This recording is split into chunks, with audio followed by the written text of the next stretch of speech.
Woo! Hey everybody, this is Smitty. So we were just talking about what we were going to do here, and it's not 10 p.m. yet, Michael. We're early tonight because Smitty actually has to leave here pretty soon. So sorry about that. So he said, "What are we going to do?" And I said, "Well, we'll play the intro. You can improvise, and then we'll talk to you guys." Anyway, so everybody that doesn't know Paul, I call him, Paul's nickname is Smitty, which I've been calling him for 35 years or so, or more than that. He's coming. What's that? Yeah, who's counting? Who's counting? Since we were teenagers. So I met Paul freshman year at Ithaca College in January of 1981. So it's been 37 years. Is that? Oh, man. 37 years, and how many pounds later, Smitty? About 100. Each. Cumulatively. Cumulative, right. So anyways, so we met. Actually, it's funny, the story that the first day we were both transfer students. We transferred in the second semester. No, you transferred. I transferred. Showed up you late. showed up. Yeah. Paul showed up. So we got in this room, and there was about probably 8 people or so that were transfer students. And we were sitting in a circle introducing ourselves. And I said, I'm Rick Beato. I'm from Rochester, New York. And Paul looks at me and said, what? And I said, I'm a guitar major. So he introduces himself. He's sitting right next to me. And he's Paul Smith, and he's from Rochester, New York. Or we realized we're from Rochester. But Paul, I'm from the suburbs. And Paul assumed that I was a rich kid from the suburbs. Because... Yeah. In Rochester. Well, plus you were wearing that.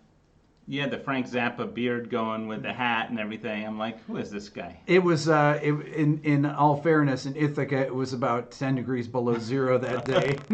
So we got somebody from Australia. So just to show Paul where everyone's from here. Yeah, I'm not very YouTube savvy. He doesn't even know. He's never even watched any of my videos until I showed him a couple. Is there can we do a little placement? People think that you're Paul Reed Smith. No. That would be incorrect. Type in where everybody's from here so that Smitty can see Is what. my bass Paul Reed Smith? I think I have a Paul Reed Smith bass. Do I? No. It's the other one. I don't even know.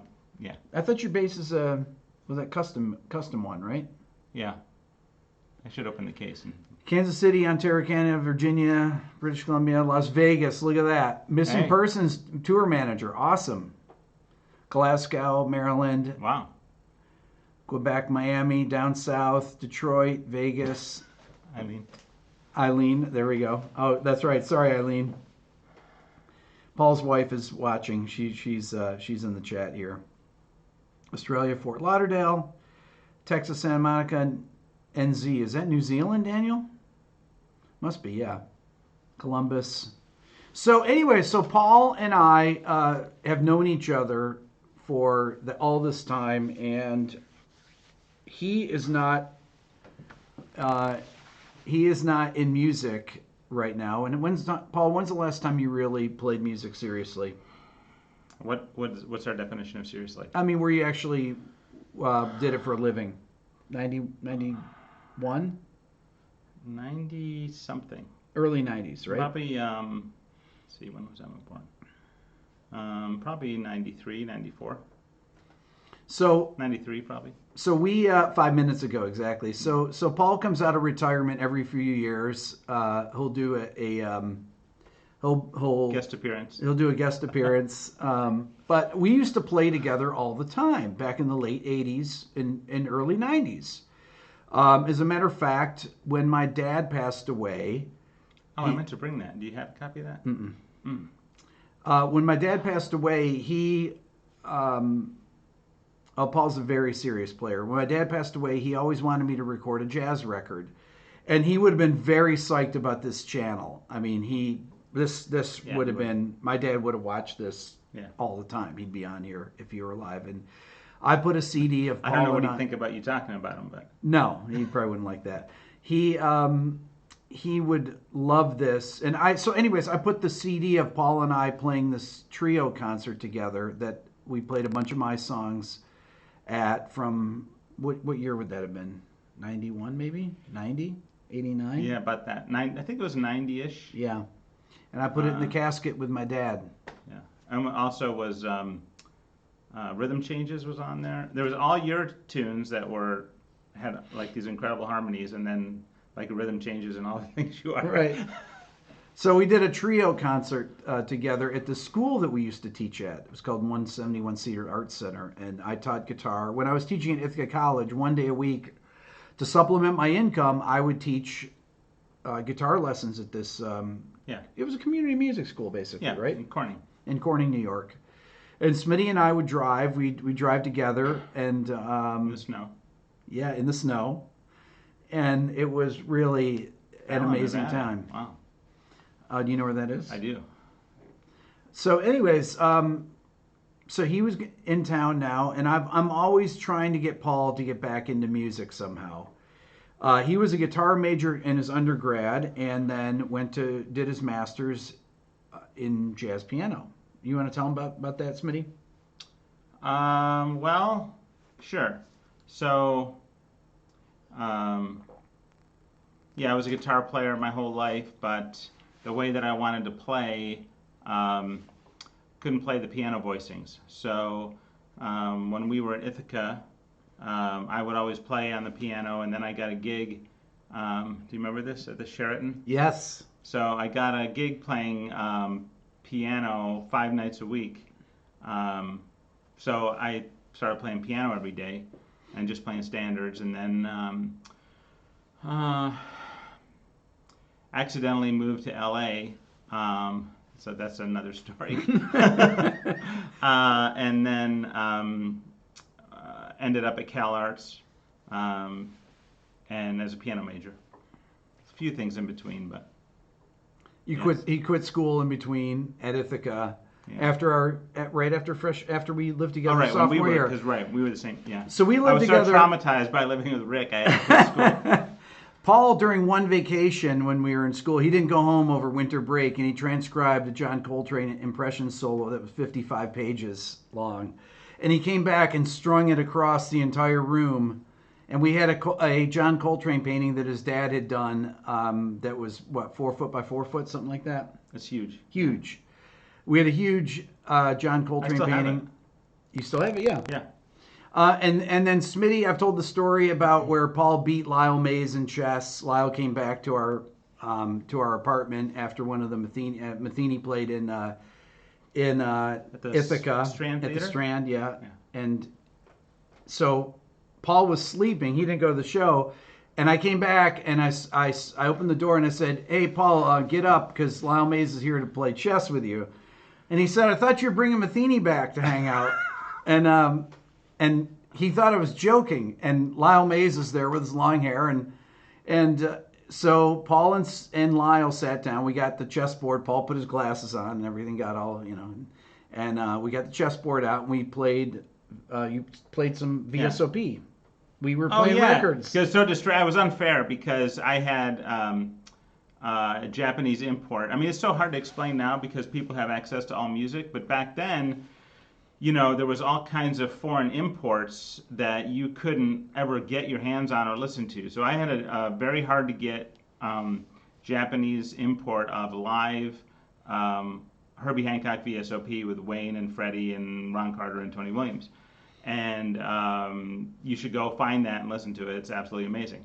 And some of Herbie has this one, I remember this because it was on that one side of the record when Eye of the Hurricane and then whatever. And there's this percussive part of Herbie's comping where he must be two-handed, and he goes da da da da da da da da da da, but it's moving. And poor Lyle Mays, it's a key part of the game, and you hear this, and it's like, how is that possible? Like it was so distracting. Yeah. So anyway, Paul played Lyle. How long did that game last, Smitty? Not long. Not long. I think it's 20 moves. Yeah. So Smitty beat Lyle, even though Lyle's a pretty good chess player. He was right? okay. Yeah. Yeah. Sicilian defense, if I remember correctly.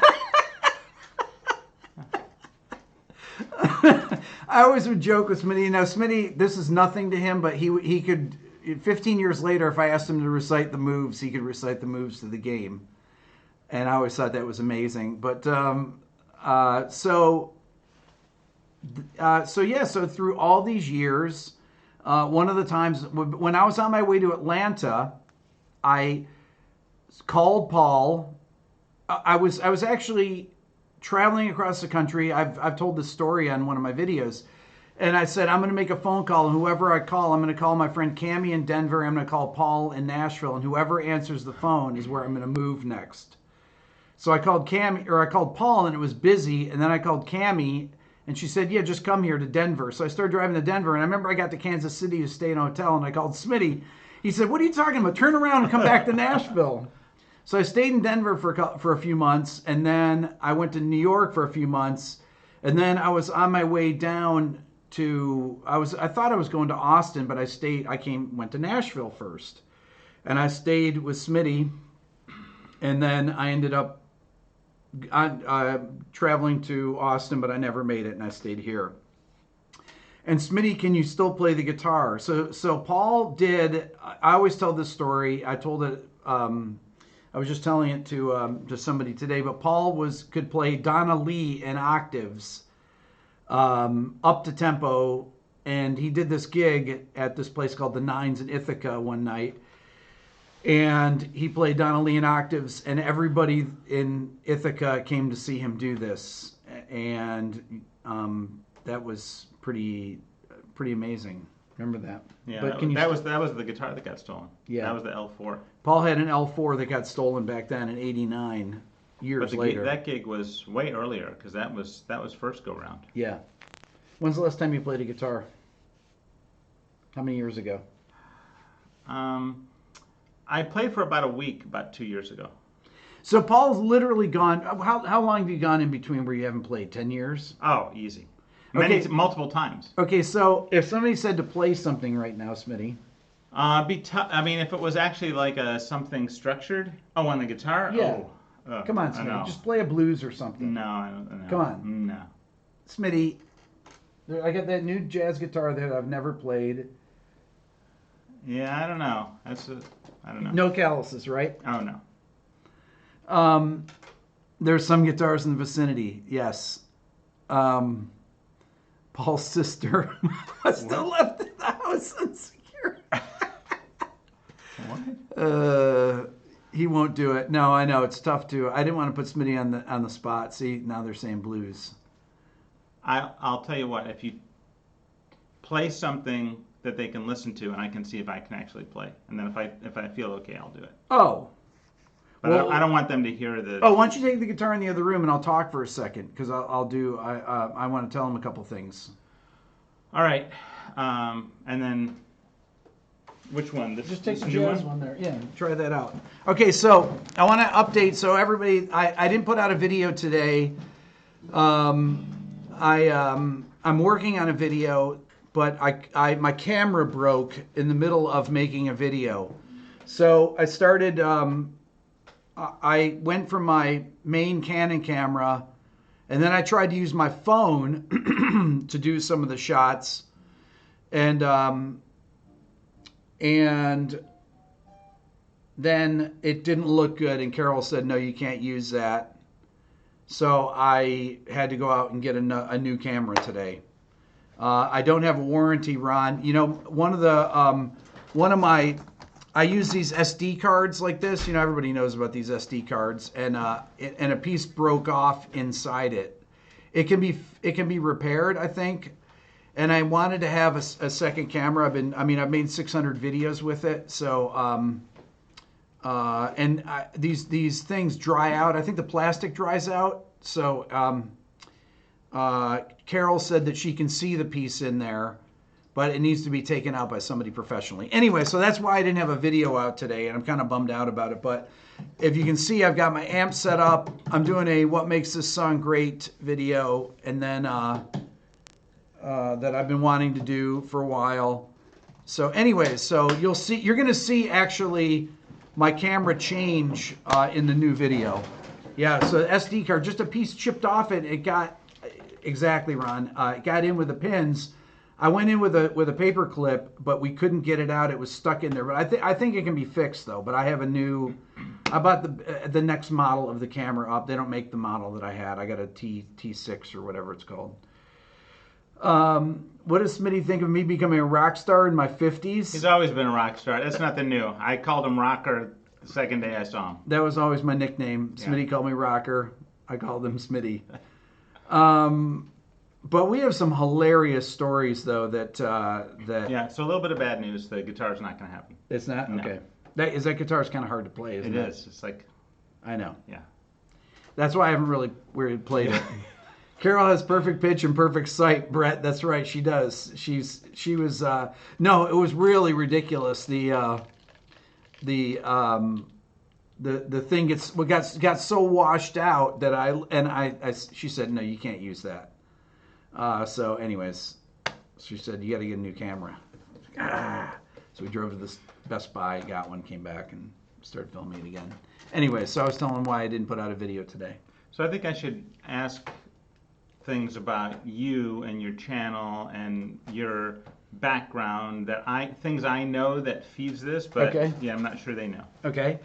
So one of the things that I think is fascinating, that I think is really important in music education and child development, is playing in an orchestra when you have a young formative age. And so I know Rick did that as a child. I think you should talk about, because really before you played guitar, you played in the orchestra. Yeah, for And years. so just talk about sitting in the orchestra as a kid, what you're exposed to, how it makes your ear work, because I think it really was the foundation of thinking about parts and production and arrangement. Yeah, when I played in orchestra, so I started on the cello in third grade, and I played cello in the orchestra for 3 years, and I switched to bass. And I actually played when we were roommates. I was actually a bass major. Mm-hmm. So Paul was a guitar major. I was a bass major. Right. And I played in the orchestra, and when you play in the orchestra, especially when you play bass, it's for the whole tuning, the foundation of tuning for the entire orchestra is based off the basses. The overtone series. The overtone series. You have to listen all the time and make sure that you're in tune. And when you're playing with a whole orchestra, there's nothing, for any of you that have not done that, playing orchestral music there's really nothing like it. And being the bass player in it developed my ear more. I never really talk about it, but it's I loved playing in orchestra, and my whole sense of orchestration, of dynamics, everything was formed through that, because a lot of times the basses, you're either playing the holding down the tonality, or you're not playing and you're listening. Mm-hmm. A lot of times in rehearsals, they may be rehearsing the woodwinds or the brass, and I would always pay attention. I read scores. I knew what was going on in the pieces. I knew everyone else's parts. Plus you're in the back. Yes. Because what's weird, you wouldn't think that would be good, but there's a way that you can observe the whole piece unfold and really key in on the conductor, and really, it's weird. You'd think it'd be bad listening from the back, but yeah. It's like you can see the whole piece come together. It's interesting. When I went to see the Atlanta Symphony last week, the basses they had were staggered, but in the back, you didn't used to see this as much, and I think it's because of the type of music that they were playing, because they were playing early Romantic era music, classic. They did the Prokofiev classical symphony, and then they did Mozart and Beethoven, or Mozart, and then Beethoven's second. So it was the setup of the orchestra was not like we used to set up in a row in the back, but I think it was. That was definitely, no question, that was important, really important to my development in music, for sure. Because I never played in the jazz band. I never played jazz. I never took a jazz class when we were together. So you didn't start playing guitar until high school? Yeah. Well, junior high. So you could be in a rock band. 14, yeah. Yeah. Yeah. So that's all I did. I mean, I started playing. So when did you want to play jazz on the guitar? When my dad gave me Virtuoso. Yeah. So I was in 10th grade, so 16.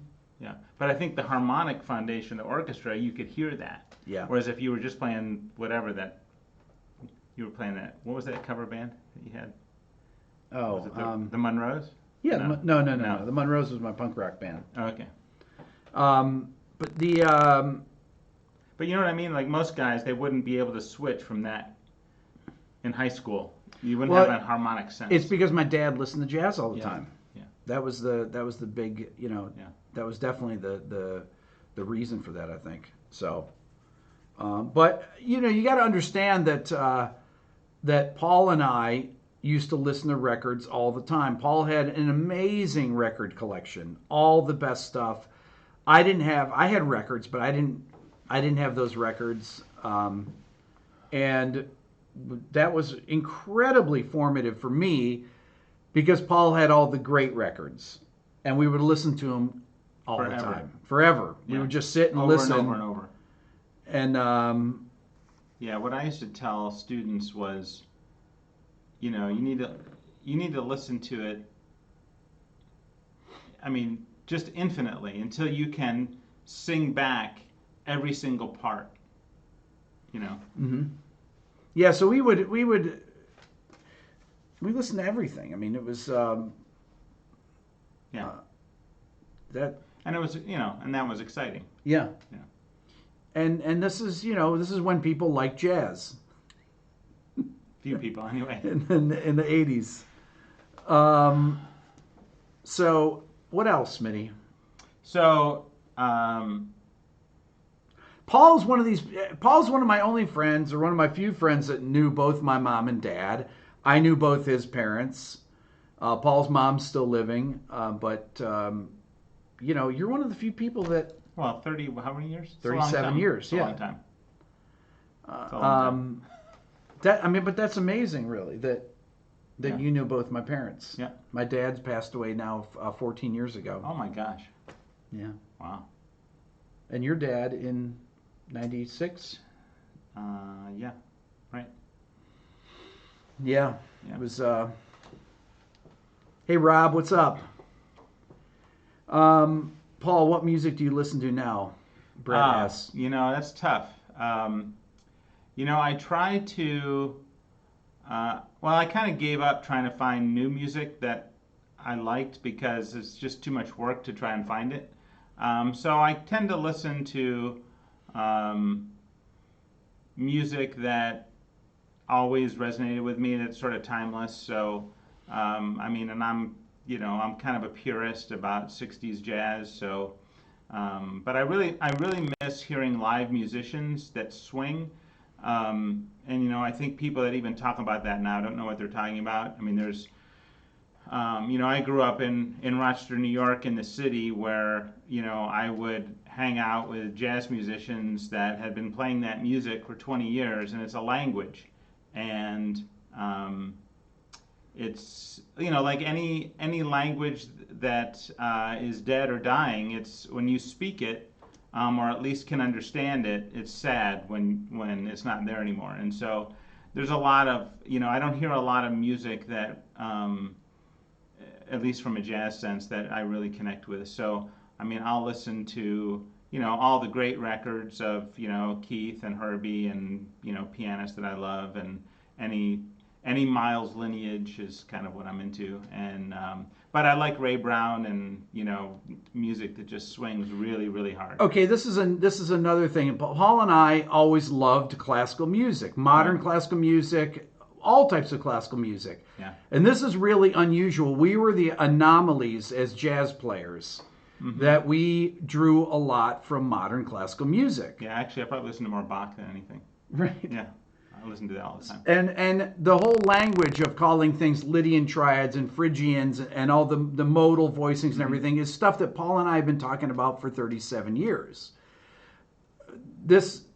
It's funny because we always spoke that language, and then when I started my channel and started introducing these ideas, and people would say, well, I mean, some people would say, well, that's not, I don't know what C, F sharp, G is. That's not a Lydian triad. I've never heard anyone say that. And I said, what are you talking about? I've been talking about that for 30 years. Yeah, right. And I thought about it, Paul and I, that's just Yeah. the way that we would. Well, you have you know, we had well, Rick was a lot more neutral than me stylistically. I was kind of a snob, kind of. But, you know, Rick has very agnostic musical taste. He just likes good music of all kinds. He's very non-discriminating. And so, you know, one thing I would say to you guys is, you know, I mean, you know, again, I'm not a big YouTuber, but, you know, I understand that there's so much content on this channel, and it's everything from music theory to composition to improvisation theory to constructing well-produced albums to everything. And I would say, wherever you came here, to whatever you like to check out, try something else, because there's just so much music that Rick has an appreciation for, that, you know, you might not connect with it first time around, but go for it. Yeah, I have a lot of people that will only watch certain videos of mine, and I feel like, Right. even I did this. Some people came here for jazz. Some people came here for the modern classical or the theory. Some people came here for the rock videos that I've done or what makes this song great videos that only are interested in rock music. And I can see it in the views that, my jazz videos get the least views. Some people came for the film scoring, but you should try and watch some of my older videos. Take a chance at things that in areas that you don't think you'll like. Don't just look at the title of the videos and say, "Oh, well, that wouldn't be interesting to me." I wasn't early on in my channel. I wasn't good at coming up with titles for my videos, so I probably could go back and retitle some of them, and actually, people might watch them more. So, Okay. So this guy says, "What about Monk?" Of course, love Monk, big influence. Paul always had a great sense of humor in his playing. Yeah, That was I a think big part of it. Chico Marx was a big influence on my piano. If you haven't seen that, Google some Chico Marx piano on YouTube, and he's got a really. Tom says, especially Rick's responses to comments. Tom likes because when people say anything rude, I trashed them. Oh. and I mean, I like to troll people back if they're trolls, and it's hilarious. I have fun doing it. And some people, I rarely get a chance to comment on things, but if somebody writes something and I think it's funny or they are, somebody that's rude, I'll write something really rude back. And but they're so buried in a lot of these things that you don't see it. Or the ban hammer is what we call when I ban somebody in the live stream. Nice.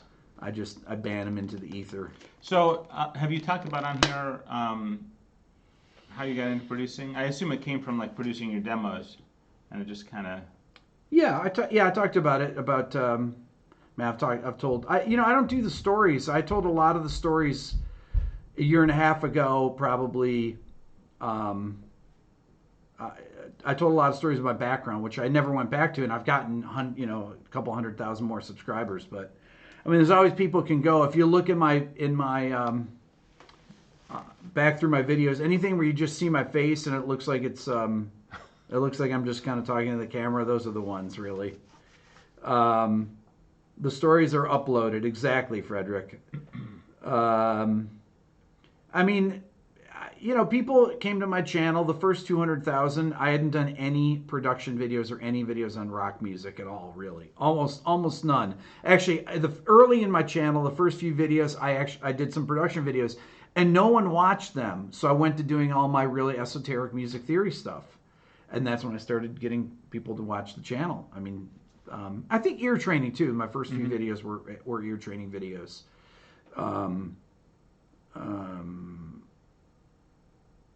So the stories are uploaded. Yeah. So, anyways, what else, Smitty? I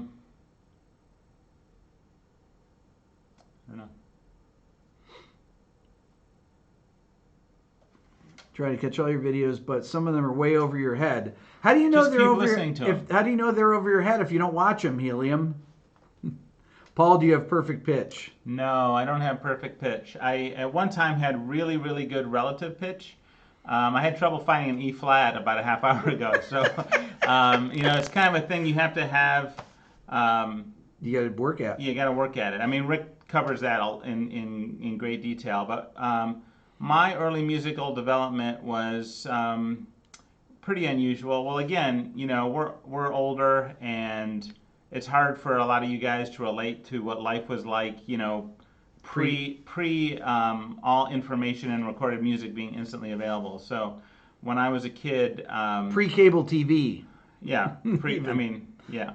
So and again, the town that we grew up in was very jazz-centric. Jazz was a big part of the culture.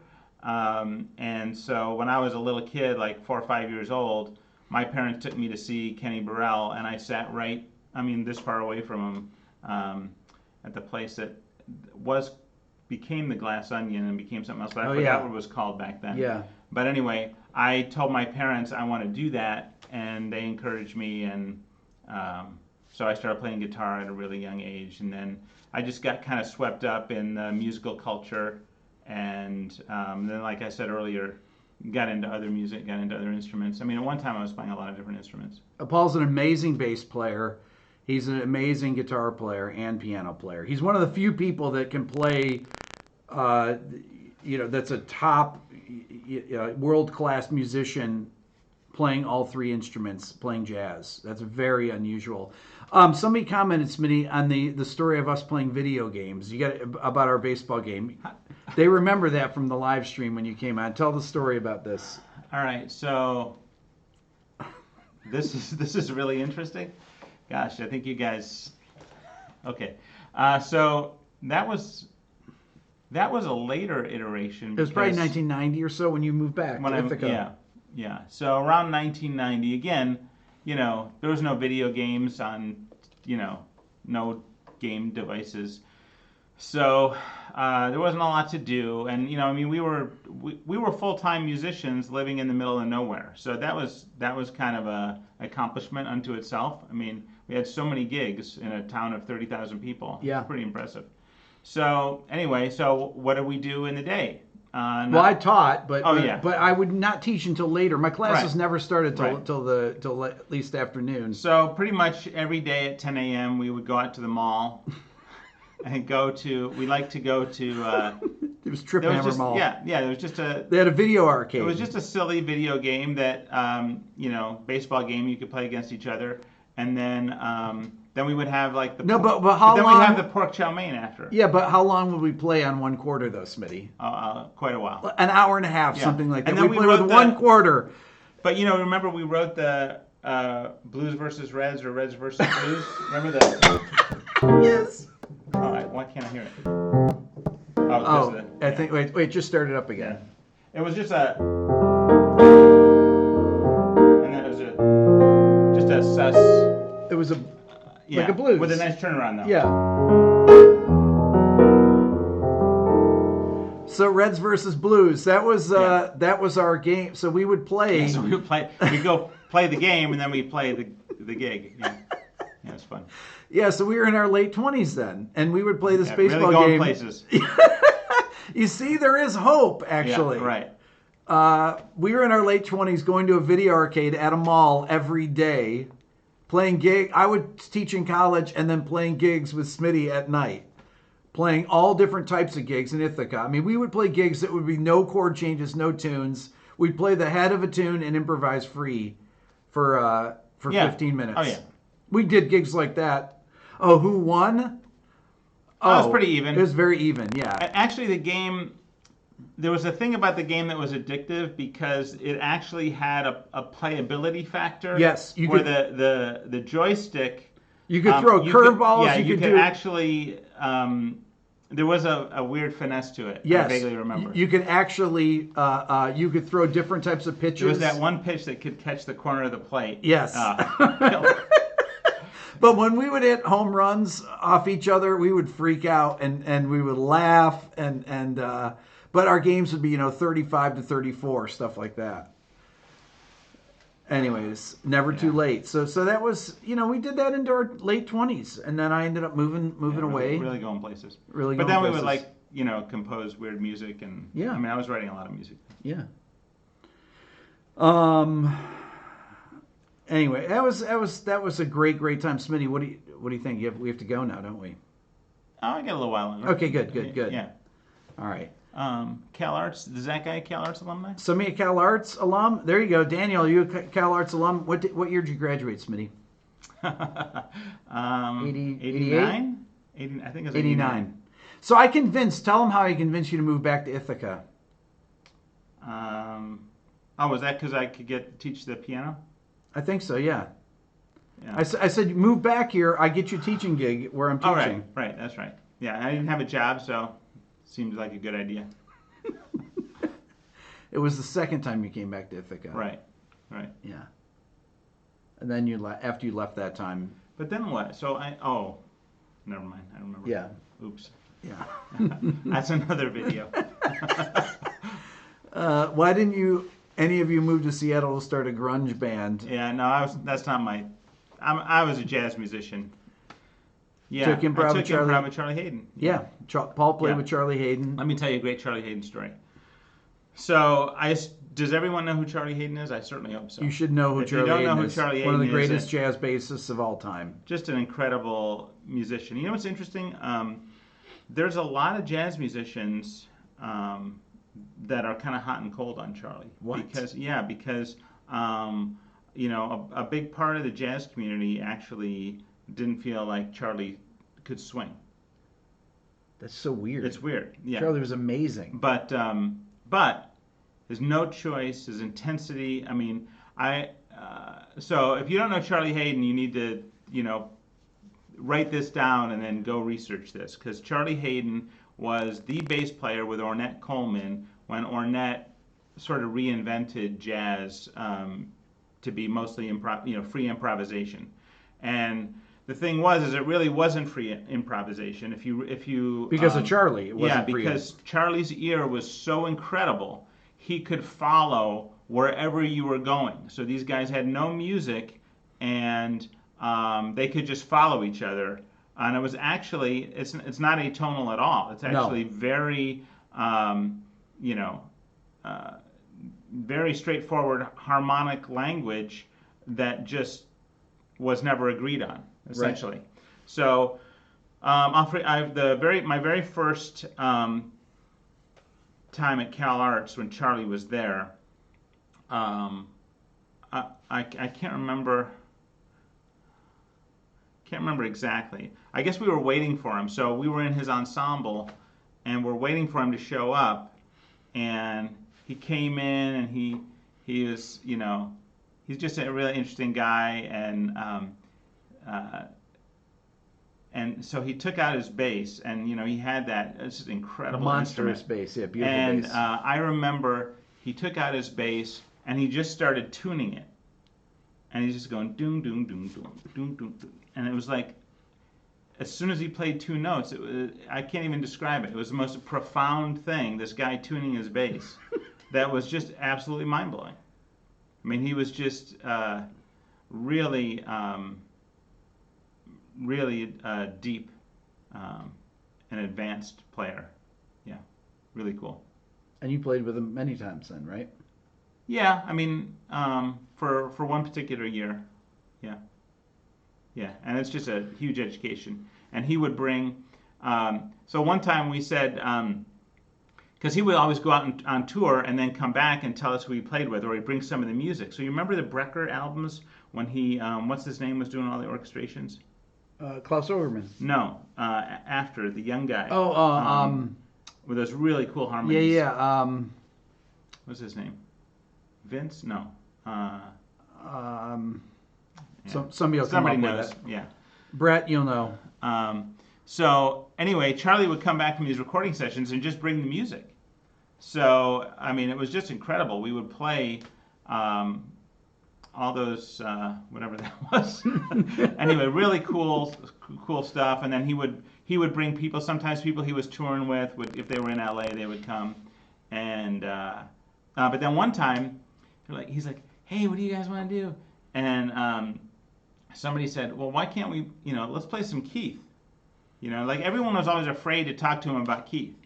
And so he literally called, so everyone didn't have cell phones then. So he went to the phone on the desk, and he gets out his, musicians always had a black book of all the players they ever gigged with. And he's like looking through his phone book, and he calls Keith Jarrett on the phone. And he's like, "Hey, man, I'm here at school, and the guys want to play Prism.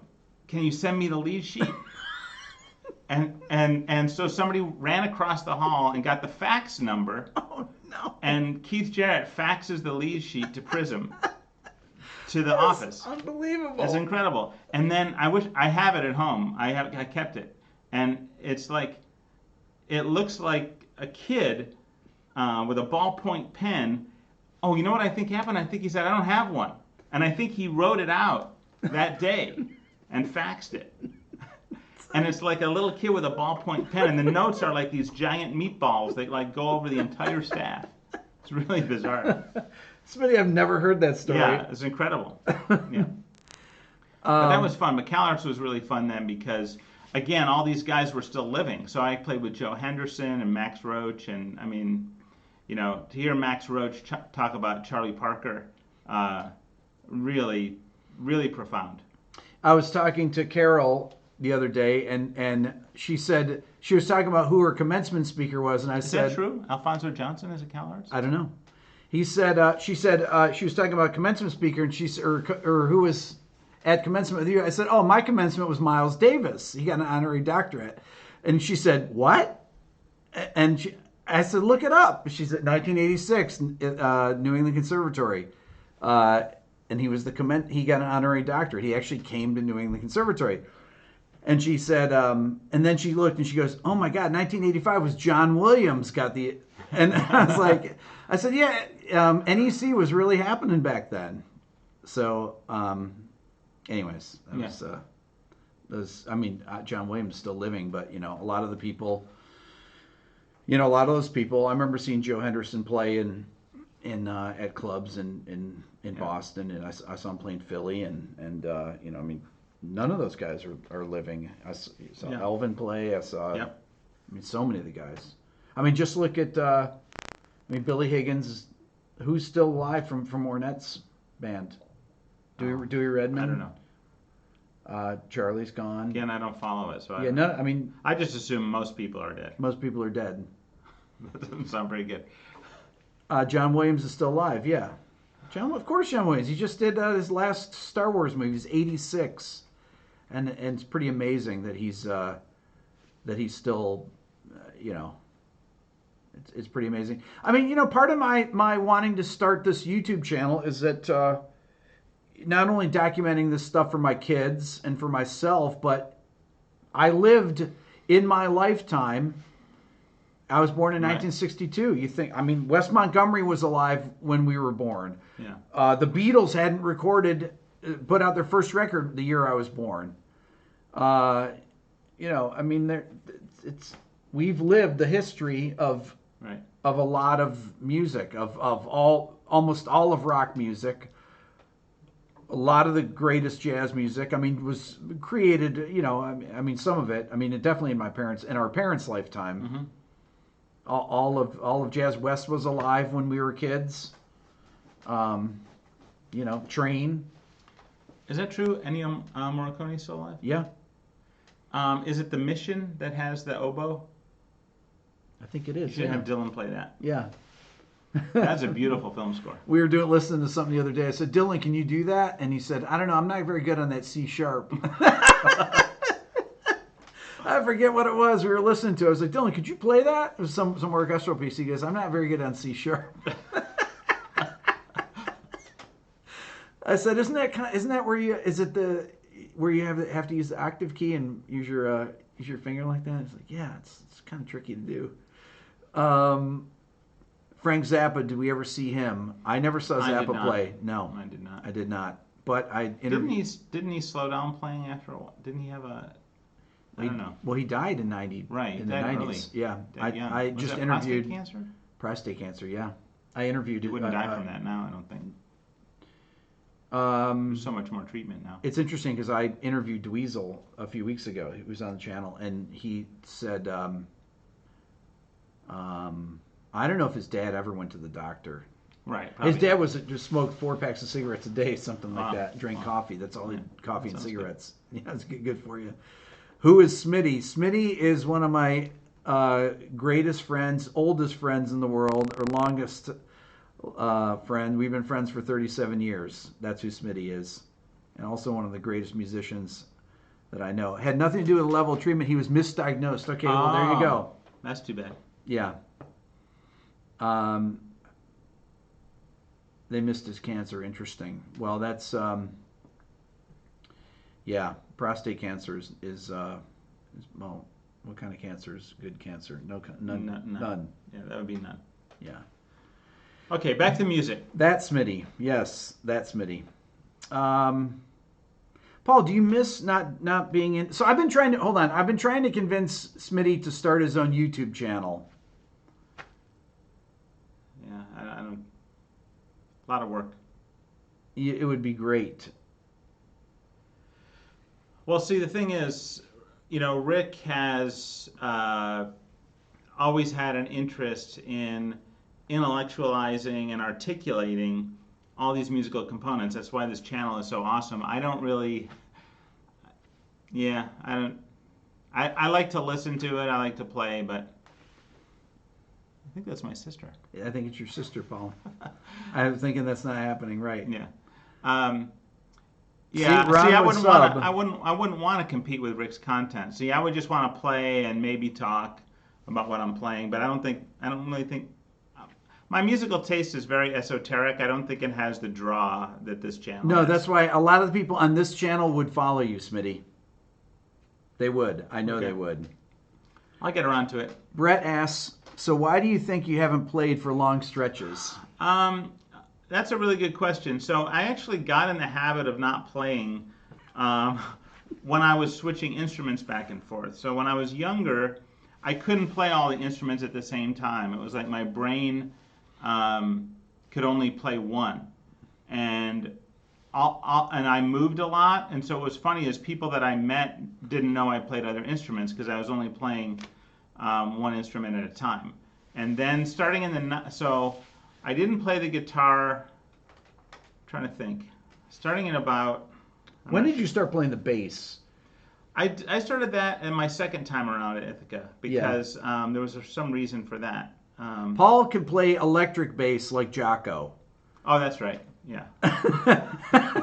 Yeah, that's true.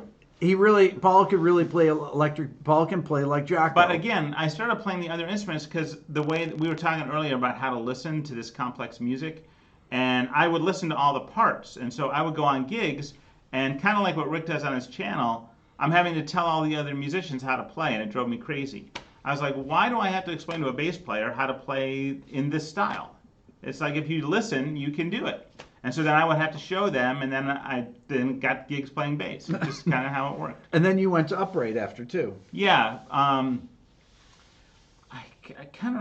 don't know if that was because we were friends with that guy, a really great bass player, and they were short a bass player. I don't remember how that happened. Or if I was just bored. I don't remember. Who was that bass player? Well, because I got to play, after you left, I played in the orchestra for West Side Story. Yeah. I don't remember how that happened.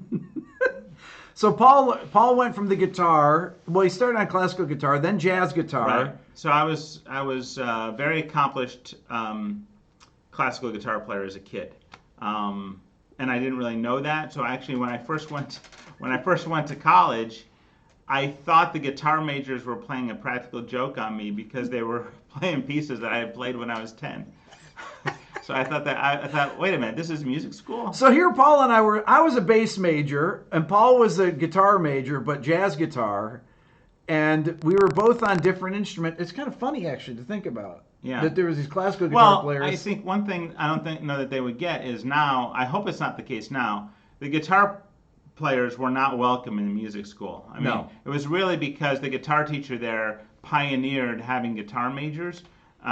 Which was very cool, except we were really outcasts. The whole guitar studio, even the classical guitar studio, I mean, we were all outcasts musically. Yeah. Even though we knew the most about music theory, and we were some of the most studied people. I mean, for sure. Most of the classical majors, they didn't know anything. They didn't have any idea what they were playing. Right. But it was not. I mean, it was a good music school, but that wasn't an elite music school. Right. Not to say that people don't know that now, but. But for jazz, it was one of the few places you could go, really. There were very few jazz programs at the time. Right. Can you play the Boré from Niemann from Bach? You did that when you were about 5, right? Yeah. Can you play guitar now looking at Smitty playing piano and ad-lib? We could, but we probably won't. No. Swing was Smitty's I segment. like that. Subi, that's good. But we can't play recorded music, right? They'll grab it. Like if I wanted to pick out. No, you can play. You could play other. You could do your own versions of them. Yeah, you can do that. But you can't play. Oh no, you can't play it. No, none at all. Not like even 30 seconds. Well, no, you could play it, but they just demonetize the thing. Oh. Some of it they block. ECM, nothing on ECM you can play. They block it immediately. That's why I never play. I did a video. I did 2 videos on Keith, and they both got blocked. Oh, I like this idea. What makes this song great and why Paul hates it? That's a great idea. I mean, you could totally do a segment on that. So Yeah. I should bring Smitty in for that because he would be. Oh, you would be great at going off on why you hate stuff, right? Yeah, I don't feel as strongly as I did though back then because I don't really care. What kind of gigs do I play now? I haven't played a gig. Oh man. Minus one Christmas party sometime, probably 15 years ago. I can't remember when I played a gig in public. I think it was before I moved to Nashville, actually. Oh no, I played in Nashville a couple times several years ago. So Paul works. He has a corporate job. I mean, Yeah, he's an executive. got the day job. He's got a day job. So people that he'll know for years and years have no idea that he's a musician at all. But didn't you sit in at a Christmas party or something, or play piano at some Christmas party, and people couldn't believe that you? Yeah, I think so. Yeah. And then I played bass a little bit in Nashville. But I haven't played a gig on piano or guitar in, God, I think since maybe 95, 94, Yeah. maybe 93. Well, it's like me. I haven't played a gig since Well, 2000. actually, the reason I 2001. moved from Ithaca was after a gig, I had that terrible car accident in a blizzard. Oh, right, And that's right. when after that I moved to Nashville. That might have been the last gig that I really played. Paul and I both moved to the south because we couldn't deal with weather up north. Yeah, no reason to live there, sis. Yeah. Now he lives in Vegas, so he's really Like the weather there. yeah.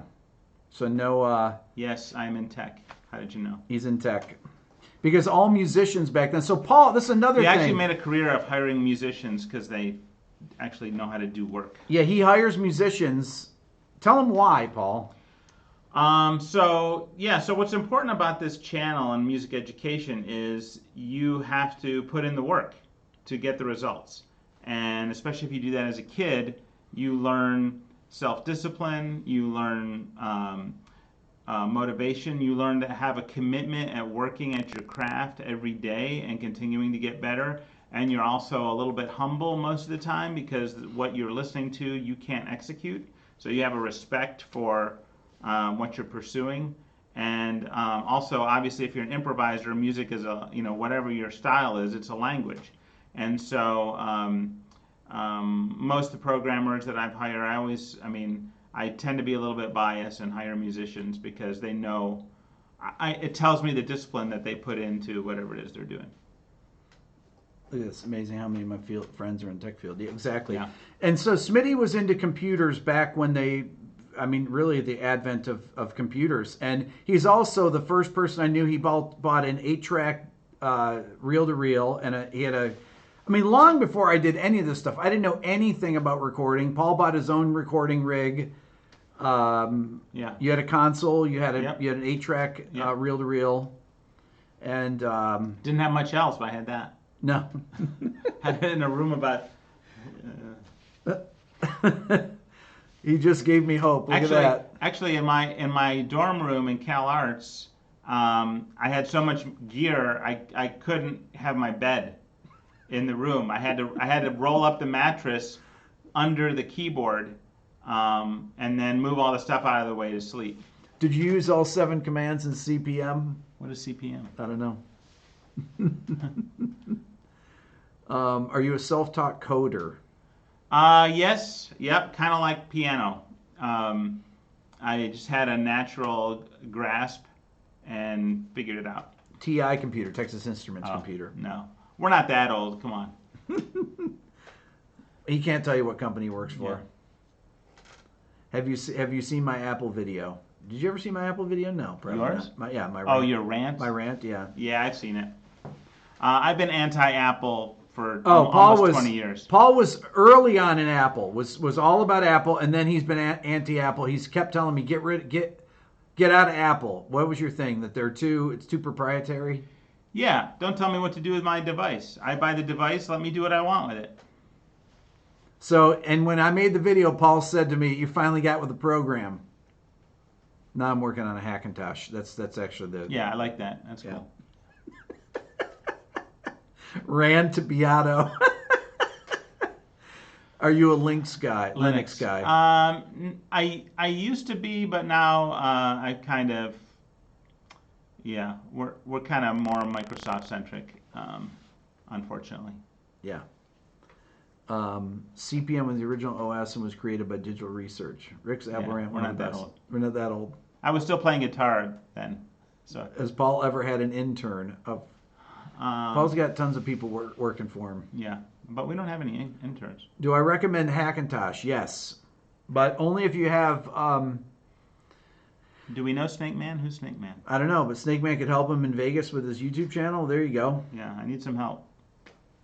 People would definitely. Tasha, look, you found me because of the Apple rant. Oh, funny. People would subscribe to your YouTube channel, so I'll keep working on Smitty.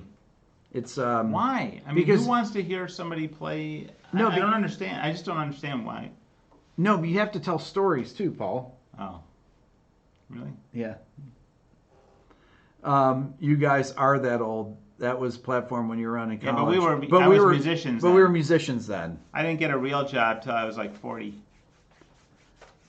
Snake Man, you've worked for everyone. There you go. Send me an email. I'll hook you up. Anyways, all right, we better get going here, Smitty. We're on an hour. We're not gonna play anything? No.